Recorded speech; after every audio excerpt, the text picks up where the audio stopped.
Namangha ang ilang mga residente sa Barangay Makalang, Dasul, Pangasinan matapos masaksihan ang pagpapakawala ng mga baby pawikan sa karagatan. Sa in-upload na video ni Idol Birds, makikita ang mga 82 na maliliit na pawikan na unti-unting lumalabas sa buhangin. Bali nakita po yung small turtles na yun ng alas 4 ng hapon. Nakita po siya ng pinsan ko at nung una po na may lumabas daw sa lupa na ulo, akala niya po ulo ng ahas kaya tinawag niya yung mama niya. Tapos ayun nga po parang may gumagalaw pa raw sa lupa hanggang sa napagkaalamang ayun na po mga pawikan pala. Noong una akala po mga 20 small turtles lang yun hanggang sa biglang dumami nga po dahil nagsilabasan na po sila. At nung pinakawalan na nga po namin, pinilang po namin isa-isa. Bali, 82 small turtles po yun na pinakawalan.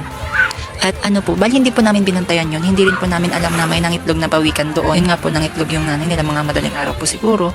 Kaya hindi na po namin namalayan. Pero recently po, may mga aso po dito sa amin ay tumatahol. Maybe yun po yung tinataholan nila. Hindi ito ang unang pagkakataon na nagkaroon ng pawikan hatchling sa lugar. Sa katunayan, noong mga nakaraang taon, may mga naitalang insidente rin ng pawikan nesting sa Barangay Makalang. Ang Dasul ay isa sa mga lugar sa Pangasinan na paboritong pangitlugan ng mga pawikan dahil sa tahimik at malinis nitong mga dalampasigan. Bilang bahagi ng mga endangered species, ang mga pawikan ay protektado sa ilalim ng Republic Act 9147 o ang Wildlife Resources Conservation and Protection Act of 2001. Yan ang good news for today. Ako si Idol, Tita Ronnie Tatak, IFM. IFM News. IFM News. IFM News.